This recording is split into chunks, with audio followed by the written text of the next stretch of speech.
یہ حضرت ضیاء الحق صاحب نے ماشاء اللہ اچانک ماشاء اللہ نافذ کر دیا، تو صبح اٹھے لوگ تو لوگوں کو پتہ چلا جی کہ ہمارے ملک میں ماشاء اللہ لگ گیا ہے۔ پیپل پارٹی کے جو جیالے تھے ان بیچاروں کو کئی لوگوں کو ہزاروں لوگوں کو مارا بھی گیا، کوڑے بھی مارے گئے، قید بھی کر دیا گیا۔ بھٹو صاحب کو پہلے اریسٹ کیا گیا، جب اریسٹ کر کے کراچی لے گئے، کچھ دنوں کے بعد لوگوں نے مشورہ دیا ضیاء اللہ کو کہ اس کو چھوڑ دیں آپ، تو چھوڑ دیا گیا۔ لیکن جب چھوڑا تو کچھ اور لوگوں نے کہا کہ دیکھو اگر اس کو چھوڑو گے تو یہ دو تقریریں کر کے تمہارا تختہ الٹ دے گا، اس کو پکڑ لو، اس کو چھوڑو نہیں۔ تو بھٹو کو پھر انہوں نے گرفتار کر لیا، اور اس دوران یہ واقع ہو گئے۔ پیچھے بھی میں آپ کو بتا چکا ہوں کہ وہ جو تھا احمد رضا قصوری، وہ اسی کی پیپل پارٹی کا آدمی تھا اور اپنی ہی پارٹی پر وہ کرتا تھا تنقید۔ احمد رضا قصوری اپنے والد صاحب کے ساتھ جا رہا تھا کسی شادی میں یا کہیں اور جا رہا تھا، تو اس وقت آدمی چھپے بیٹھے تھے راستے میں، انہوں نے فائرنگ کی تو اس کے باپ کو گولی لگی، اور پھر وہ تھانے میں جا کر اس نے FIR کٹائی، نام لکھوایا ذوالفقار علی بھٹو کا کہ اس نے قتل کیے۔ تو اس نے کاٹ دیا کہ وزیر اعظم ہے، اس کا کیا ہونا ہے یار، یہ بس زبردستی کر رہا ہے، MNA ہے، چلو میں لکھ لیتا ہوں۔ تو اس نے FIR کی کاپی لے کر جیب میں ڈال دی۔ تو وہ یہ جو ضیاء الحق تھا، اس نے پھر یہ کیس چلایا، اور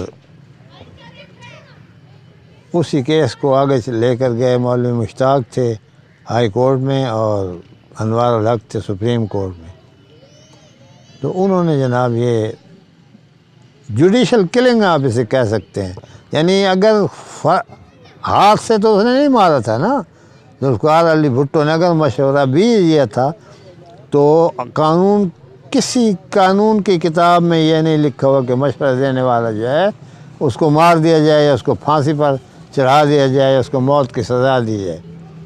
تو بہرحال میں یہ تنقید تو نہیں کر سکتا، مجھے تو بڑا احترام ہے ہمارے عدلیہ کا، ججز کا، لیکن کہتے ہیں، اور ایک جج تھے کیا نسیم حسن شاہ شاید اس کا نام تھا، انہوں نے کہا بھی تھا کہ یہ کام نہیں ہونا چاہیے تھا۔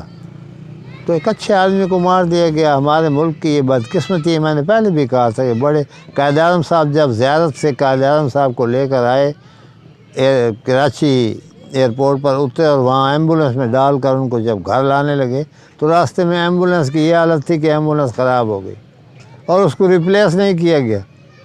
پتہ نہیں کتنی دیر کے بعد جب ان کو لے گئے تو اس دوران ان کی ڈیتھ ہو گئی۔ پھر آپ دیکھیں کہ کیسے کیسے آدمی جو ہیں، ذوالفقار علی بھٹو کو پھانسی پر لٹکا دیا گیا اور بے نظیر بھٹو کو گولی مار دی گئی، یعنی کوئی وجہ ہی نہیں تھی، کوئی بات ہی نہیں تھی۔ اس کے پیچھے کیا تھا آج تک پتہ نہیں چلا، قاتل کون تھا، کس نے مارا۔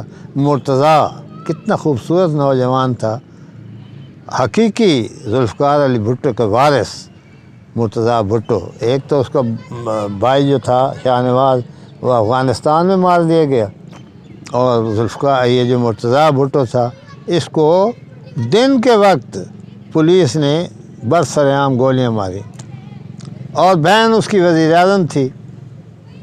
آج تک پتہ نہیں چلا کہ کیوں مارا گیا، کیا وجہ تھی۔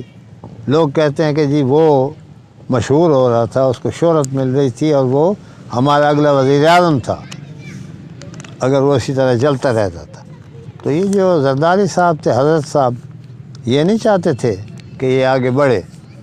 تو اسی طریقے سے یہ ہماری بدقسمتی ہے کہ اچھے اچھے لوگ جو تھے ان کو مار دیا گیا۔ لیاقت علی خان کو لیاقت باغ میں قتل کر دیا، کتنا بڑا آدمی تھا، بھوپال کا نواب تھا، اور ہر چیز چھوڑ کر وہ آ گیا تھا قائد اعظم صاحب کے ساتھ ان کی مدد کرنے کے لیے اور سارا کچھ۔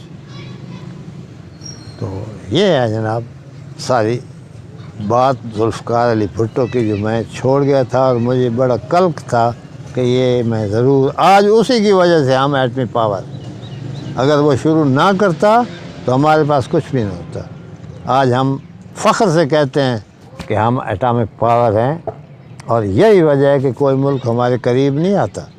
امریکہ جیسے ملک کی جرت نہیں ہے، ایران جس کے پاس کچھ بھی نہیں ہے، اس نے میزائل پھینک دیے عراق میں جہاں امریکن فوجی تھے ایئر بیس پر۔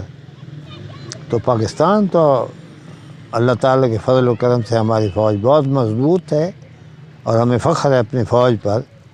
انہوں نے قربانیاں بھی دی ہیں، یہ جو طالبان تھے ان کے ساتھ لڑائیاں بھی کی ہیں۔ پہلے جب رشیا اندر داخل ہوا افغانستان میں تو پاکستان کی فوجوں کو کہا گیا ضیاء الحق نے اور ان لوگوں نے کہ ان کو بھگاؤ، یہاں سے نکالو، یہ گرم پانیوں تک جانا چاہتا ہے رشیا۔ رشیا کے ساتھ ہماری اس وقت دوستی نہیں تھی، امریکہ کے ساتھ تھی۔ یہ F-16 وغیرہ یہ سب ہمیں امریکہ نے دیے۔ تو رشیا کے ساتھ تو تعلقات خراب تھے۔ رشیا جب آیا تو انہوں نے کہا کہ اس کو نکالو۔ تو یہ اختر عبد الرحمن جو تھے یہ اپنے بندوں کو لے کر گئے اور انہوں نے گوریلا وار لڑی، اور لڑنے کے بعد اتنی یعنی 8-10 سال تک یہ جنگ ہوتی رہی، اور آخر اس کی معیشت اتنی کمزور ہوئی کہ رشیا ٹوٹ گیا۔ اب چھوٹی چھوٹی ریاستوں میں بٹ گیا ہے روس۔